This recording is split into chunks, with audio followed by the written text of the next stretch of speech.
آج ویو 360 میں امریکہ میں پاکستانی سفارتکاروں کو ٹیکس کی چھوٹ ختم، پاکستانی شہری پر توہین مذہب کے محض شبے میں ایک مرتبہ پھر ہجوم کا قانون ہاتھ میں لینا کن معاشرتی رویوں کی عکاسی کرتا ہے؟ اور جانیے گا الادین نے باکس آفس پر کیا دھوم مچائی۔ وائس آف امریکہ کے واشنگٹن اسٹوڈیوز میں آپ سب کو خوش آمدید۔ پروگرام وی 360 کے ساتھ میں ہوں ارم عباسی۔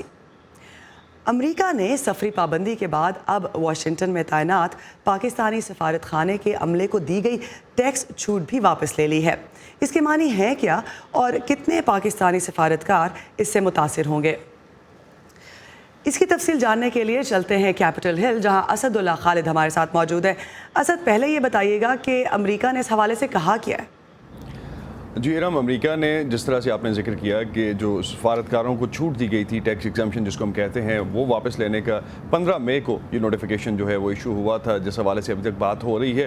اور ٹوٹل 20 کے لگ بھگ جو سٹاف ممبرز ہیں پاکستانی کونسلیٹ کے، پاکستانی سفارت خانے کے، وہ اس سے متاثر ہوئے ہیں۔ اور امریکہ کی جانب سے جو کہا گیا ہے کہ یہ ایک آن گوئنگ پروسیس ہے، ابھی شاید اور بائی لیٹرل ٹاکس آگے ہوں گی بھی، کیونکہ پاکستان میں بھی مورلیس اسی طرح کا کیس چل رہا ہے پاکستان میں جو امریکہ کے سفارتکار ہیں ان کے لیے۔ تو اس وجہ سے جب وہاں پہ ڈیسیژن ہوگا تو شاید اس کے اگینسٹ جو ہے یہاں پہ بھی کوئی ڈیسیژن اس حوالے سے ہمیں دیکھنے کو ملے گا۔ لیکن جن چیزوں پہ ان کو ٹیکس چھوٹ دی جاتی تھی سفارتکاروں کو یا سفارت خانے کے عملے کو، اس میں رہائش شامل تھی، کھانے پینے کی اشیاء شامل تھیں، ہوائی سفر ہے، یوٹیلیٹیز ہیں، پیٹرول کی مد میں ان کو چھوٹ دی جاتی تھی ٹیکسز پہ، اور اس کے علاوہ گاڑیوں کی خرید کے لیے بھی ان کو ٹیکسز میں چھوٹ دی جاتی تھی۔ تو اس حوالے سے جو اب واشنگٹن کا جو اسٹیٹ ڈپارٹمنٹ ہے، جو ریونیو سروسز کا ڈپارٹمنٹ ہے، اس کی جانب سے یہ ٹیکس کارڈز ایشو کیے جاتے ہیں، ٹیکس ایگزمپشن کارڈز ایشو کیے جاتے ہیں، جو کہ سفارت خانے کی طرف سے واپس کر دیے گئے ہیں، جس حوالے سے سفارت خانے سے پوچھا بھی گیا لیکن کوئی خاص کانکریٹ انہوں نے اس بات پہ جواب نہیں دیا۔ پاکستان کا کیا ری ایکشن ہے اس حوالے سے اسد؟ پاکستان کا ابھی تک جو پاکستانی سفارت خانے سے میری بات ہوئی آج، اور جس طرح ان کا کہنا تھا کہ جو ابھی ڈسکشنز چل رہی ہیں فائنل وہ اس پہ کچھ نہیں کہہ سکتے، لیکن اپیرنٹلی اگر 15 مئی کو جو ڈیسیژن ہوا ہے اس کا یہ ڈیسیژن سامنے آیا ہے، تو اس کے بعد سرٹنلی کارڈز اب تک واپس کر دیے گئے ہیں، گیو اپ کر دیے گئے ہیں، جس پہ ٹیکس ایگزمپشن پاکستان کے سفارت خانے کے عملے کو ملتی تھی۔ ابھی تک یہ ویانا کنونشن کے حوالے سے ریفرنسز ہو رہے ہیں کہ کوئی ریفرنس دیا جا رہا ہے کہ اس پہ جو ٹیکس ایگزمپشنز ہیں IRS میں بھی یہ لکھا گیا ہے، اگر وہ دی جاتی ہیں تو ان کو سرٹنلی اس وقت اگر واپس لیا گیا ہے تو بائی لیٹرل ایشوز کے اکارڈنگلی بائی لیٹرل ٹاکس میں اس کو اٹھایا جائے گا۔ جی تھینک یو سو مچ اسد۔ یہ تھے اسد جو کہ بات کر رہے تھے اب امریکہ نے سفری پابندیوں کے بعد پاکستانی سفارتکاروں کو ٹیکس کی چھوٹ بھی واپس لے لی ہے۔ عرب ممالک نے بین الاقوامی کمیونٹی سے مطالبہ کیا ہے کہ ایران کے خلاف سخت موقف اختیار کیا جائے۔ حالیہ دنوں میں اماراتی سمندری حدود میں 4 تیل بردار ٹینکروں اور سعودی عرب کی حدود میں حملوں کی ناکام کوشش کے بعد اسلامی تعاون تنظیم کا سربراہی اجلاس مکہ میں ہوا۔ اس سے قبل عرب اور خلیجی ملکوں کے 2 ہنگامی سربراہی اجلاس مکہ میں جمعرات کو ہوئے۔ سعودی عرب کے شاہ سلمان بن عبدالعزیز نے کہا ہے کہ ایران کے ان کی معاملات میں دخل اندازی کے باعث ان ممالک کی سیکیورٹی اور سالمیت کو مسلسل خطرات لاحق ہے۔ سعودی فرما روا کے مطابق ایران کے دہشت گردانہ عزائم کا مقابلہ کرنے کے لیے ایک مؤثر دفاعی حکمت عملی کی عدم موجودگی نے حالات کو اس نہج پر پہنچا دیا ہے۔ دوسری جانب اپنے لندن کے دورے کے دوران اسکائی نیوز سے بات کرتے ہوئے امریکی قومی سلامتی کے مشیر جان بولٹن نے کہا ہے کہ ایران میں حکومت کی تبدیلی کبھی بھی امریکی صدر کی پالیسی نہیں رہی، تاہم انہوں نے امریکہ کے اس دعوے کو دہرایا کہ انہیں تقریباً یقین ہے کہ ایران خلیج فارس میں سعودی عرب اور دوسرے ممالک کے آئل ٹینکروں پر حملے کے لیے ذمہ دار ہے۔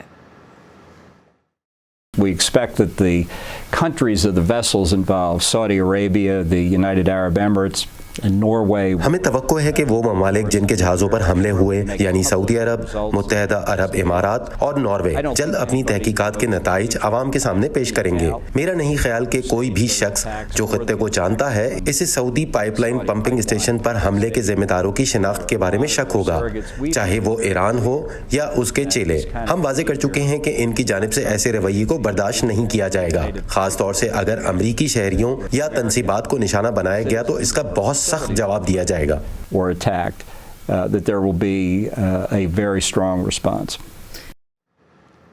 خبروں کے مطابق مشرق وسطی میں ایران کے اثر و رسوخ کو محدود کرنے کے سخت بیانات پر صدر ٹرمپ جان بولٹن سے ناخوش ہیں۔ تاہم اسکائی نیوز کے ساتھ اپنے انٹرویو میں جان بولٹن نے یہ بات زور دے کر کہی کہ ان کا کردار صرف ایک مشیر کا ہے، فیصلہ صدر ٹرمپ کو ہی کرنا ہے۔ پاکستان کے صوبہ سندھ کے ضلع میرپور خاص میں توہین مذہب کے الزام میں گرفتار ایک ہندو شہری کو پولیس نے 13 روز کے جسمانی ریمانڈ پر جیل بھیج دیا ہے۔ اشتعال پھیلانے والے 6 افراد بھی پولیس کی حراست میں ہیں۔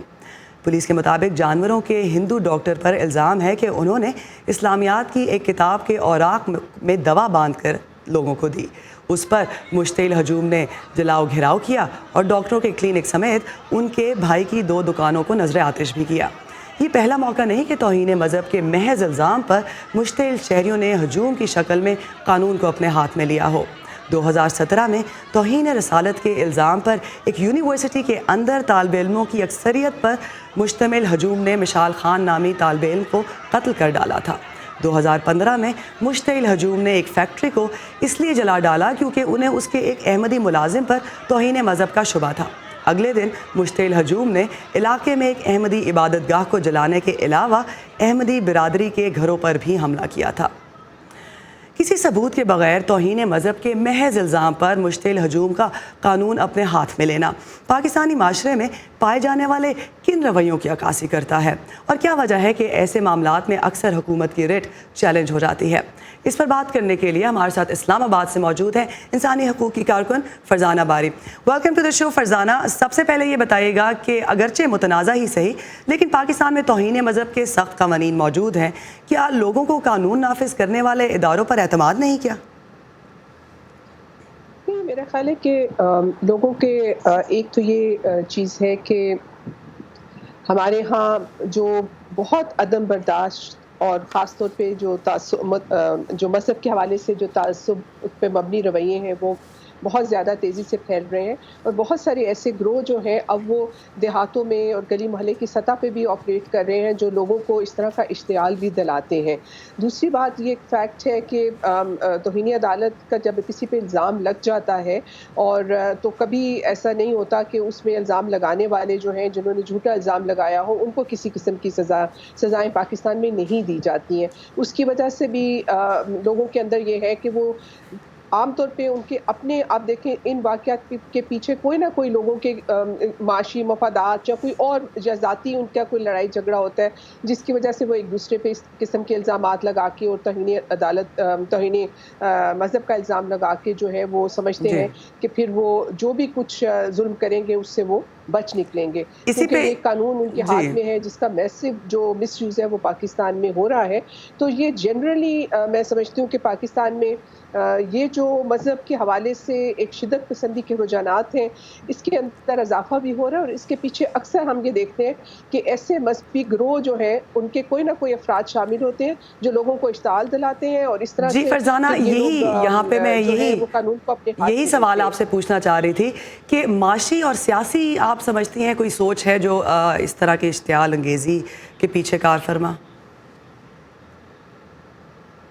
دیکھیں میں تو سمجھتی ہوں کہ یہ مذہبی جذبات سے زیادہ ایکچولی ان واقعات کے پیچھے جو ہے وہ دوسری جو ہے محرکات ہوتے ہیں، وہ معاشی بھی ہو سکتے ہیں، وہ آپ کے کوئی اور ذاتی لوگوں کے تنازعات بھی ہوتے ہیں جس کو اگر وہ ان کا کسی غیر مسلم کے ساتھ ہے یا ایون کسی مسلم کے ساتھ بھی اکثر آپ دیکھیں کہ مسلمس بھی ایک دوسرے کے اوپر کبھی کبھی بلاسفمی کے وہ بھی الزامات عائد کر دیتے ہیں، لیکن غیر مسلموں پہ یہ جو ہے وہ زیادہ ہم یہ دیکھتے ہیں کہ کرسچن یا ہندو جو ہیں ان کے اوپر یہ الزامات لگتے ہیں۔ تو اکثر ان کے پیچھے جو محرکات ہیں میں سمجھتی ہوں وہ مذہب سے زیادہ جو ہیں وہ دوسرے جس کو ہم کہہ سکتے ہیں کہ معاشی یا دوسرے حالات ہوتے ہیں۔ یہ بتائیے گا فرزانہ، آسیہ بی بی کو عدالتوں نے بری کر دیا مگر اس کے باوجود ریاست خائف تھی ان کو رہا کرنے میں، کتنے مشال خان اور سلمان تاثیر جیسے واقعات ہوں گے جس کے بعد ریاست ان عوامل سے نمٹنے کے لیے مضبوطی سے آگے آئے؟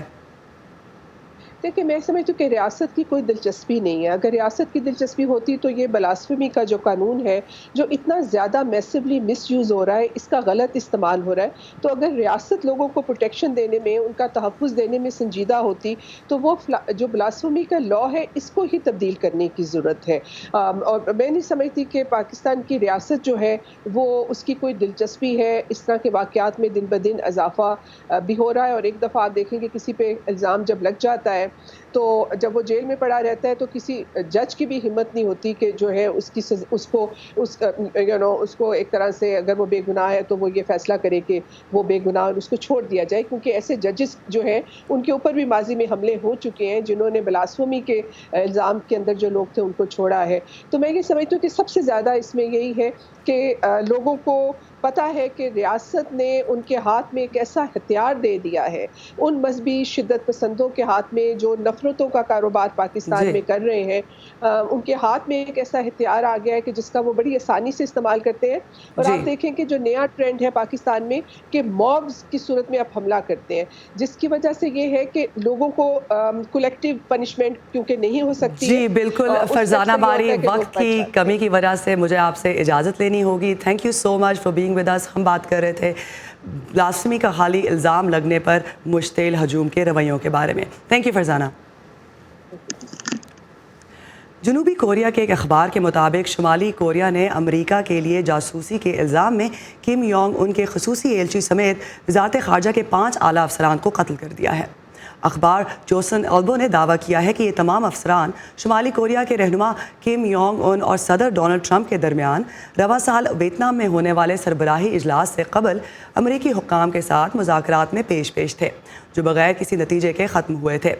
جنوبی کوریا کی حکومت نے ان اطلاعات سے متعلق جلد بازی نہ کرنے اور احتیاط سے کام لینے کو کہا ہے. جرمنی کے دورے میں مصروف امریکی وزیر خارجہ مائک پومپیو نے ایک پریس کانفرنس کے دوران کہا کہ امریکہ ان رپورٹس کے حقائق جاننے کی کوشش کر رہا ہے. 2019 کے کرکٹ ورلڈ کپ میں پاکستان آج اپنے پہلے میچ میں ویسٹ انڈیز کے مد مقابل ہے. کرکٹ ورلڈ کپ پر وائس آف امریکہ آپ کے لیے لا رہا ہے خصوصی پروگرامنگ، جس میں آپ بھی شرکت کر سکتے ہیں. اور پاکستان کے بارے میں اہم خبروں کے لیے آپ ہمیشہ آ سکتے ہیں ہماری ویب سائٹ urduvoa.com پر. اور اگر آپ کو ویب سائٹ تک رسائی میں مشکل ہو رہی ہے تو آئیے facebook.com/VOA اردو کے پیج پر، جہاں آپ کو ہماری تمام کانٹینٹ بآسانی ملے گی. ترکی میں انہیں اشتہاری مجرم قرار دیا جا چکا ہے، لیکن دنیا بھر میں وہ اپنے کھیل کے لیے مشہور ہیں. یہ ہیں دنیا کے نمبر 1 باسکٹ بال کہ مسلمان کھلاڑی جن کی جان کو خطرہ ہے، لیکن جب وہ کورٹ میں اترتے ہیں تو وہ کمال کرتے ہیں. پورٹلینڈ آرگن میں صبا خان ہمیں ملوا رہی ہیں NBA اسٹار انیس کینٹر سے. امریکہ کی نیشنل باسکٹ بال ایسوسی ایشن کی پورٹلینڈ ٹریل بلیزرز ٹیم کے ترک کھلاڑی انیس کینٹر کا دن سحری کے وقت سے شروع ہوتا ہے. NBA کے لیے کھیلنا ان کا خواب تھا اور ان کا اس سال کا کانٹریکٹ $18 ملین کا ہے. مجھے یاد ہے گیم شروع ہونے سے پہلے افطار میں نے 6 پینٹ بٹر سینڈوچز کھائے اور میری ٹیم کے کھلاڑی کہہ رہے تھے تم اتنا کھانا کھا لو گے؟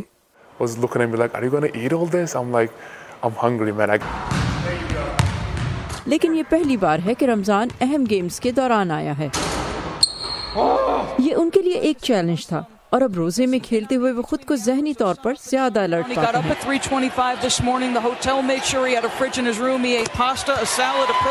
وہ کہتے ہیں کہ وہ نوجوانوں کو بتانا چاہتے ہیں کہ کسی بھی چیلنج کو عبور کرنا مشکل نہیں، لیکن روزہ رکھ کر کھیلنے سے بھی بڑا چیلنج ان کے لیے اپنے والدین سے جدائی ہے. اس مدرس ڈے پر انہوں نے ترکی میں موجود اپنی والدہ کے لیے ٹویٹر پر میسج پوسٹ کیا. Happy Mother's Day. I'm sorry I cannot call you or text you because of the current situation in Turkey. And if they were to see any single text message or any calls. میرے لیے ان سے رابطہ کرنا انتہائی مشکل ہے. یقیناً اس سے میں متاثر ہوتا ہوں کیونکہ وہ میرے ماں، باپ اور میری بہن ہیں. میری بہن کی ابھی دسمبر میں شادی ہوئی ہے، میں اس میں شامل نہ ہو سکا. یہ بہت افسوسناک بات ہے.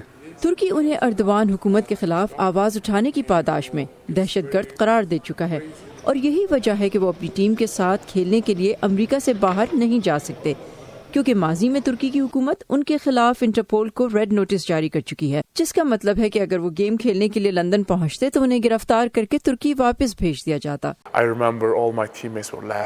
جب ترک حکومت نے مجھے دہشت گرد قرار دیا تو مجھے یاد ہے کہ میرے تمام ساتھی کھلاڑی ہنس رہے تھے، تمام شائقین ہنس رہے تھے. اس سے صرف ترک حکومت کا کردار ظاہر ہوتا ہے. ٹویٹر پر صدر اردوان کو ڈکٹیٹر کہنے کے جرم میں وہاں کے سرکاری وکیل نے ان کے لیے 4 سال قید کی درخواست دی ہے. میں انسانی حقوق اور جمہوریت کے لیے آواز اٹھا رہا ہوں. انسانی حقوق کے اداروں کے مطابق اس وقت ترکی کی جیلوں میں 57,000 لوگ بغیر مقدمات کے نظر بند ہیں. ترکی میں 2016 کی ناکام بغاوت کے بعد سے آج بھی اردوان حکومت فتح اللہ گیلن پر اس بغاوت کا الزام عائد کرتے ہیں۔ اینس فتح اللہ گیلن کے پیروکاروں میں سے ہیں۔ اپنی ٹیم کو NBA کے ویسٹ کوسٹ کے فائنلز تک پہنچانے میں اینس کینٹر کا بڑا رول رہا ہے۔ وہ کہتے ہیں ان کے ملک کے لیے یہ فخر کی بات ہونا چاہیے تھی، لیکن ترکی میں وہ گیمز جن میں اینس کھیل رہے تھے دکھائے تک نہیں گئے۔ اور سیاست میں آنے کے سوال پر وہ کہتے ہیں ایسا شاید مستقبل میں ممکن ہو۔ تب تک اینس نہ صرف ترکی میں انسانی حقوق کے لیے آواز اٹھا رہے ہیں بلکہ وہ دنیا بھر میں خواتین اور بچوں کے حقوق اور مساوی تعلیم کے بھی حامی ہیں، اور اپنی فاؤنڈیشن کے ذریعے وہ اس ہی سمت میں کام کر رہے ہیں۔ صبا شاہ Khan, Voice of America, Portland, اوریگن۔ ترکی کے کرد اکثریت والے جنوب مشرقی علاقہ ایک عشرے سے کردش ورکر پارٹی کی بغاوت کی تحریک کا مرکز رہا ہے۔ خطے میں سیکیورٹی کریک ڈاؤن کے سلسلے میں ہزاروں سرکاری ملازمین کو اس بغاوت کی حمایت کرنے کے الزام میں نوکریوں سے نکال دیا گیا، جس سے ان کی زندگیاں بری طرح متاثر ہوئیں۔ یہ اپنی زندگی میں دوبارہ کیسے کامیاب ہو رہے ہیں، جانتے ہیں اس رپورٹ میں۔ کیٹرنگ کے شعبے میں مصطفیٰ اوزر نے ذرا دیر سے قدم رکھا۔ یہ ان ہزاروں سرکاری ملازمین میں سے ایک ہیں جنہیں کرد باغیوں کی حمایت کے الزام میں نوکری سے نکال دیا گیا۔ ظاہر ہے 23 سال بعد نوکری سے ہاتھ دھو بیٹھنا کوئی آسان بات نہیں۔ اچانک ایک رات میں زندگی بھر کی محنت آپ سے چھین لی جائے، آپ کو غیر اہم بنا دیا جائے اور آپ سے وہ روزی چھین لی جائے جو آپ اپنے گھر لاتے ہیں۔ اوزر نے نوکری سے ہاتھ دھونے والے 22 اہلکاروں کے ساتھ مل کر ایک ریسٹورنٹ کھولا ہے۔ یہ سیمس ہے، میرے ساتھ کام کرتا ہے۔ یہ اسٹیٹ امپلائمنٹ ایجنسی میں کام کرتا تھا، لیکن اب بدقسمتی سے سرکاری حکم نامے کے ذریعے یہ بے روزگار ہے۔ اب یہ ہمارے لیے یہاں کھانا پکاتا ہے۔ مجھے کھانا پکانا تو نہیں آتا، لیکن میں یہ جگہ چلانے میں مدد دیتا ہوں۔ بدقسمتی سے میرے پاس ایسا کوئی ہنر نہیں۔ یہاں آنے والے گاہکوں میں سے بیشتر پرانے ساتھی ہیں، مگر اپنا چہرہ نہیں دکھانا چاہتے کہ کہیں نوکری نہ چلی جائے۔ نوکریوں سے نکالے جانے والے کچھ لوگوں نے کھیتی باڑی شروع کی ہے۔ زیکی کنائی یونیورسٹی میں پڑھاتے تھے۔ کرد باغیوں کے ساتھ ایک عشرے سے جاری جنگ ختم کرنے کی درخواست پر دستخط کرنے کے باعث انہیں نوکری سے ہاتھ دھونا پڑا۔ وہ برطرف ہونے والے دیگر ساتھیوں کے ساتھ فارم پر کام کرتے ہیں۔ انہیں ابھی تک منافع نہیں ہوا، لیکن وہ کہتے ہیں کہ انہیں کچھ اور فائدے ہو رہے ہیں۔ اگر ہمارے پاس یہ نہ ہو تو زندگی اور بھی مشکل ہو، کیونکہ یہ سسٹم ہمیں دور تنہا کرتا ہے۔ یہ ہم میں خوف پیدا کر کے ہم میں تفرقہ ڈالنا چاہتا ہے۔ اس کے برعکس ہم ایک دوسرے کے قریب ہونے کی کوشش کرتے ہیں۔ اس طرح ہم اپنے پاؤں پر کھڑے ہو سکتے ہیں۔ بشار اچلی ہمیں اس شہری منصوبے کی تصویر دکھا رہے ہیں جس پر وہ کام کرتے تھے، مگر علاقے کے کرد حمایتی میئر کو دہشت گردی کی حمایت کے الزام پر برطرف کر دیا گیا اور بشار کی نوکری بھی چلی گئی۔ اچلی کہتے ہیں کہ انہیں نوکری واپس ملنے کی بہت کم امید ہے۔ ہمیں سیکھنا ہوگا کہ اپنے پاؤں پر کس طرح کھڑے ہوں۔ ہم نے کئی سالوں سے کردوں کے حقوق کے لیے کوشش کی ہے۔ اب ہم کہتے ہیں کہ ہم یہ سب جانوروں اور زمین کے لیے کیوں نہیں کر سکتے؟ کیوں نہ اپنے لوگوں کو صحت مند خوراک فراہم کریں؟ اچلی اور کانے ان ہزاروں افراد میں سے ہیں جنہیں ترکی میں نوکریوں سے نکال دیا گیا، مگر وہ ایک نئی امید کے ساتھ ایک نئے کیریئر کا آغاز کر رہے ہیں۔ ڈورین جونز کے ساتھ فردا خلیل، وائس آف امریکہ۔ آج کے شو میں ہم نے بات کی پاکستان میں مشتعل ہجوم کی جانب سے لوگوں کو نشانہ بنانے کے مسئلے پر، لیکن ایسے لوگوں کی بھی کمی نہیں جو آپس میں مل بیٹھ کر غلط فہمیاں دور کرنے میں یقین رکھتے ہیں۔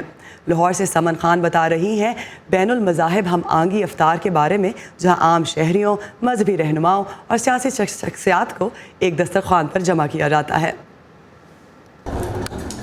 مندر میں افطار، یہ سن کر شاید آپ کو حیرت ہو، لیکن لاہور کی راوی روڈ پر واقع کرشنا مندر کو اس ماہ رمضان میں ایک دن مسلمان مہمانوں کے لیے خاص طور پر کھولا گیا، جہاں مسلمان، مسیحی اور سکھ دوستوں کے ساتھ مل کر مندر کے احاطے میں روزہ کھولا گیا۔ سڑکوں پر تو آ جاتے ہیں افطاری کرنے، پر بیسیکلی جو ان کے بیچ میں کو ایگزسٹنس پیدا کرنی ہے، ان کو ان مندرگاہوں یا آپ چرچ کے یا مسجد کے اندر بٹھا کے آپ نے کرنا ہے۔ تو ہمارا بیسک مقصد یہی ہے کہ ان کے ایکسیپٹنس وہ یہاں پہ اندر آئیں، یہاں پہ بیٹھیں اور یہاں پہ ایگزسٹ کریں۔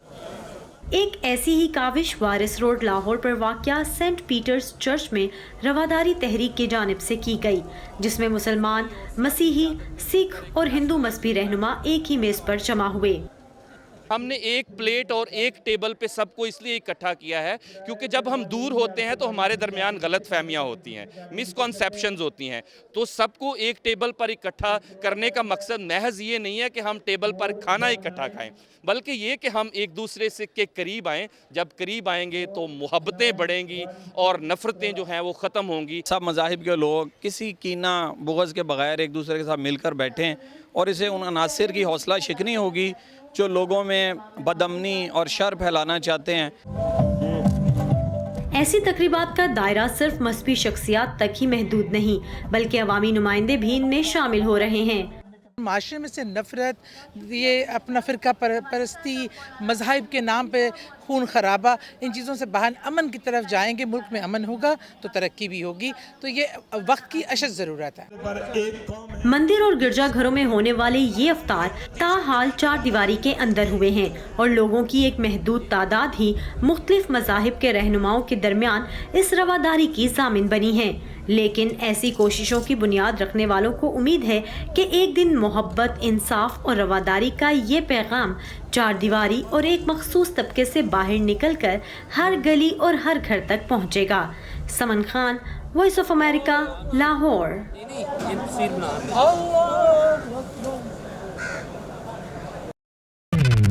تازہ ترین خبریں, اہم واقعات, آڈیو ویڈیو رپورٹس اور تجزیے دیکھنے, سننے اور پڑھنے کے لیے ڈاؤن لوڈ کیجیے VOA اردو کی نئی ایپ. خبریں اب ہر وقت آپ کی مٹھی میں.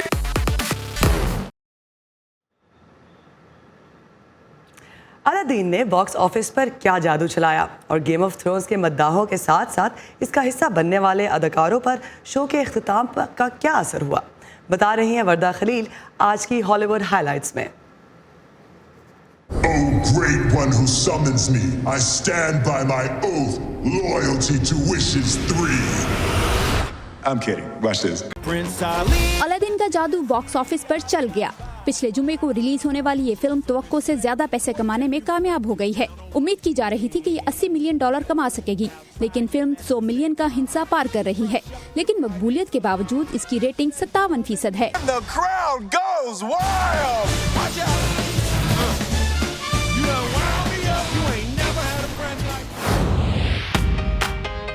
HBO کے ڈرامہ گیم آف تھرونز میں اپنے کردار جان سنو سے مقبولیت حاصل کرنے والے برطانوی اداکار کٹ ہرنگٹن کو ذہنی دباؤ کا مقابلہ کرنے کے لیے علاج کے ایک مرکز میں داخل کروا دیا گیا ہے.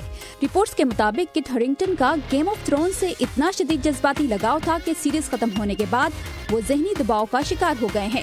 10 سال سے ڈرامے کا حصہ رہنے والے کٹ ہرنگٹن کی گزشتہ سالوں میں 2 فلمیں بھی ریلیز ہوئیں, لیکن انہیں باکس آفس پر کامیابی نہ مل سکی. کٹ نے گزشتہ سال گیم آف تھرونز میں اپنی ساتھی اداکارہ لیزلی روز سے شادی کی تھی. لندن کے مادام تسو میوزیم میں پاپ سنگر آریانا گرانڈے کا موم کا مجسمہ رکھ دیا گیا ہے, لیکن آریانا سمیت ان کے لاکھوں مداح اس مجسمے سے خوش نہیں.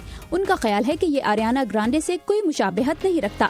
ساتھ ہی مداحوں کو ایک اور مایوسی کا سامنا کرنا پڑا کیونکہ آریانا گرانڈے کو الرجی کی وجہ سے 2 کنسرٹس منسوخ کرنے پڑے. انہیں یہ الرجی ٹماٹر کھانے سے ہوئی ہے. وردہ خلیل, وائس آف امریکہ, واشنگٹن. یہ تھا آج کا ویو 360. فیڈ بیک کے لیے آئیے facebook.com/VOA اردو کے پیج پر. تازہ ترین خبروں کے لیے آئیے ہماری ویب سائٹ urduvoa.com پر. اسی کے ساتھ ارم عباسی کو دیجیے اجازت. Have a great weekend.